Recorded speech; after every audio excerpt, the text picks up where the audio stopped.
ভারতের এই মিথ্যা প্রোপাগান্ডা, তথ্য আগ্রাসন, মানে যা যা করছে, এটা আসলে শেষ কোথায় কোথায় দেখেন? জি, ধন্যবাদ আপনাকে। খুব কঠিন প্রশ্ন করেছেন। আপনাকে ছোট্ট করে একটা কঠিন প্রশ্ন ছুঁড়ে দিয়েছেন। এটার শেষ দৃশ্য তো আপাতত দেখা যাচ্ছে না। তো আবার আমরা সেটাকে ষড়যন্ত্র বলছি, প্রোপাগান্ডা বলছি, হ্যাঁ বলতে পারি, কিন্তু ভারতের দৃষ্টিতে ওইটা কূটনীতি। তাদের এখন এর বাইরে যাওয়ার বোধহয় সুযোগও তেমন একটা নেই। কারণ ৫ আগস্টে তারা যে কষ্ট পেয়েছে, যেই বেদনা এখনো সইছে, এটা তাদের কল্পনার বাইরে, ধারণারও বাইরে, মানে এটা কি তাদের দুঃস্বপ্নেরও বাইরে। কূটনীতির ভাষা বহিঃপ্রকাশ বলছেন? এখন যেহেতু কিচ্ছু নাই ভালো কিছু প্রতিবাদ করার, এখন তারা মূলত সোজা কথায় তারা আমাদেরকে এখন ডিস্টার্ব করার পদ্ধতি নিয়েছে। এত বড় আঘাত তারা সইতে পারছে না, অর্থাৎ বাস্তবতা মেনে নিতে পারছে না। যেটা আপনার বোধহয় মনে থাকার কথা, ৫-৬ মাস আগে একটা বাক্য খুব ট্রল হয়েছিল, তুমি রিয়েলিটি মাইনে নাও। এটা খুব ঐতিহাসিক কথা, কিন্তু এই রিয়েলিটি মাইনে নাও মানে মেনে নাও, বাস্তবতা মেনে নাও, সেটা উদ্দেশ্য করা হয়েছিল ৫-৬ মাস আগে শেখ হাসিনাকে, যে বাস্তবতা মেনে তুমি, ওনার বাবারই সেটা একটা পরামর্শ ছিল, কিন্তু পরামর্শটা ছিল মূলত ৭১-এ পাকিস্তানের প্রতি, যে পাকিস্তান যেন রিয়েলিটি মেনে নেয়। পাকিস্তান ওই রিয়েলিটি মেনে নেয়নি, না নেয়ার কি পরিণতি ওটা পাকিস্তান ভুগেছে।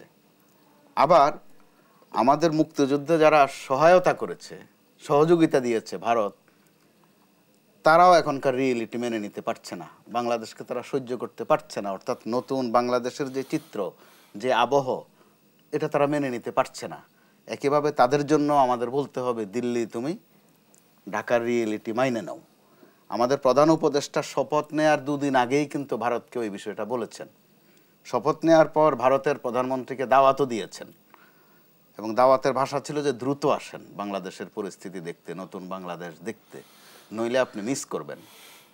অর্থাৎ আমাদের কূটনীতিটা এবার এতই শালীন, আবার এতই কঠিন, শুধু ট্রিট ফর ট্রেট বললেও কম হবে। তারা করছে উচ্ছৃঙ্খলতা, নোংরা নোংরা ভাষা ব্যবহার করছে আমাদের বিষয়ে, যাবতীয় কদাকার ঘটনাকে সাজাচ্ছে।